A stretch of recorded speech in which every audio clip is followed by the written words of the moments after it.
Shalom, Racham, très chers amis. Nous sommes Erev Shabbat Kodesh, Parashat Vayera. Et la fin de cette parasha parle de la Akedat Yitzhak, l'épreuve le plus grand qu'Abraham a vécu et qu'il a réussi. Il y a une question qui est posée par le Zera Shimshon, Rabbi Shimshon Nachmani, Zecher Tzadik Livracha, le Koubal italien du XVIIIe siècle. Il pose la question suivante. Il y a une Gemara, Maseret Moed Katan, Tafyut Chet Amud Bet, Amar Rabbi Yochanan, Minayin shebrit kruta la sfataim. Comment c'est que lorsqu'une personne prononce une parole, cette parole peut changer son destin, peut créer quelque chose de nouveau? Comment on sait ça? Dit la Gemara, Rabbi Yochanan, vous savez comment on sait ça? Notre paracha. C'est marqué que lorsque Abraham et Yitzhak ont dit au revoir à leur accompagnateur, à Ishmaël et Eliezer, ils ont dit, voilà, dit Abraham, Ani va'anan el ko. Moi et le jeune Yitzhak, on va aller juste là-bas. On va se prosterner. On va revenir. En réalité, Abraham n'avait pas l'intention de revenir. L'intention, c'était de faire une akeda, de sacrifier Yitzhak sur l'autel.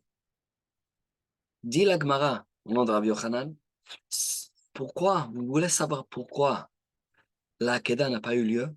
Ça, on comprend la Gemara. Comment se fait-il qu'Abraham et Yitzhak sont revenus, en fin de compte? Yitzhak n'a pas été tué?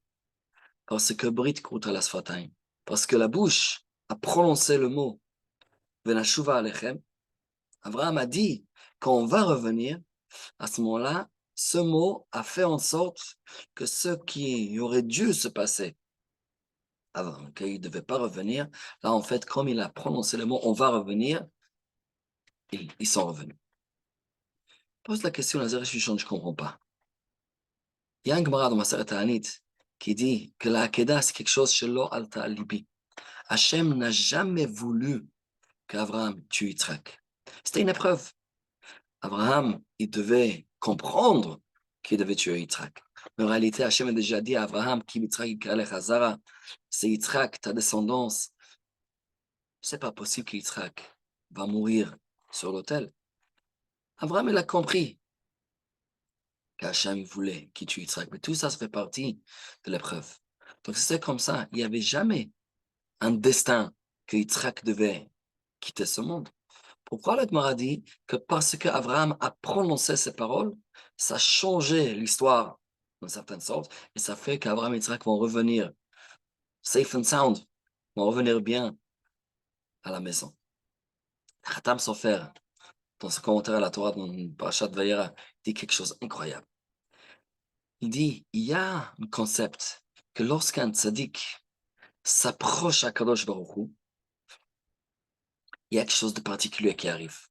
On connaît tous le Midrash que lorsque le Satan a montré à Sarah Imenu, Sarah, une image que Yitzhak, il a été sur l'autel, Abraham, il est sur lui avec le couteau, au point de faire la shrita, d'abattre Yitzhak, c'est marqué par Hanishmata. Son âme a quitté son corps. C'est comme ça que c'est écrit dans le Pirkei d'Rabbi Eliezer, dans le Midrash. Mais Farshim explique, c'est pas une faiblesse de Sarah. C'est pas que Sarah, elle a été tellement peinée qu'elle a quitté ce monde. Mais seulement Sarah, quand elle a réalisé que son fils Yitzhak, il a été prêt de se donner son âme, devenir un sacrifice pour Hachem, il a atteint ce niveau spirituel tellement élevé. Et même son père Abraham, il a été prêt de sacrifier son fils. C'est-à-dire, même son fils qu'il est né à l'âge de 100 ans, qui est tant attendu, il a réussi l'épreuve. Elle a, elle a reçu un tellement grand niveau d'amour pour Hachem.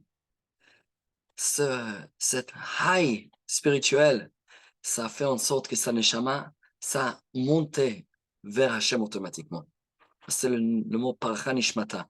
Son âme se envolait vers Hachem. Pas par la peine, mais c'est parce qu'elle avait ce niveau spirituel tellement élevé que son corps ne pouvait plus contenir son âme. Et c'est pour ça que son âme se séparait de son corps. Tilach Hatam Sofer, en réalité, les tzadikim, lorsqu'ils ils ont vécu une expérience spirituelle tellement puissante, c'est naturel que le corps matériel ne peut plus contenir leur âme qui est tellement haut que l'âme veut se séparer, veut revenir chez son créateur, vers Akadosh Baruch Hu. Et l'âme aurait dû se séparer du corps. Mais il y a parfois qu'Hachem empêche que cette séparation va arriver.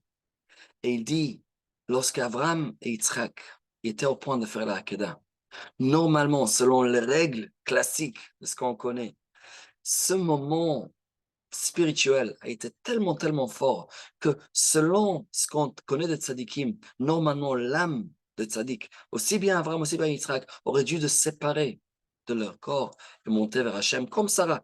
La même chose. Seulement, ce qu'Abraham a prononcé, il a dit, Venashuva alechem, nous on va revenir. On va revenir, Brit Kruta Lasfataim. Il y a quelque chose de spécial, il y a un pouvoir incroyable par une parole. Qu'est-ce qu'une parole peut faire? Ça va faire en sorte que son âme va rester dans son corps et tous les deux vont revenir. Donc, c'est pas que l'Akeda va se passer, Yitzhak va pas revenir, mais c'est plutôt cette expérience tellement puissante de l'Akeda que ça aurait dû causer en sorte qu'il ne pouvait pas revenir. Et uniquement à cause de la parole qui est tellement forte, ça qui fait qu'ils ont pu rester en vie. C'est incroyable, la force de la parole. La force de la parole. Qu'est-ce que ça fait? Message pour nous, c'est évidemment d'essayer de savoir, de apprécier un peu plus qu'est-ce que c'est une expérience spirituelle, comment ça peut, quelle influence ça peut faire sur notre corps, sur notre corps, sur notre âme, et bien évidemment la force de notre parole. Qu'est-ce qu'un mot peut faire? Alors, utilisons nos paroles pour les bonnes choses, pour prononcer les bonnes paroles et utiliser cette force en honneur d'Akadosh Baruch Hu. Shabbat Shalom, Mevorach.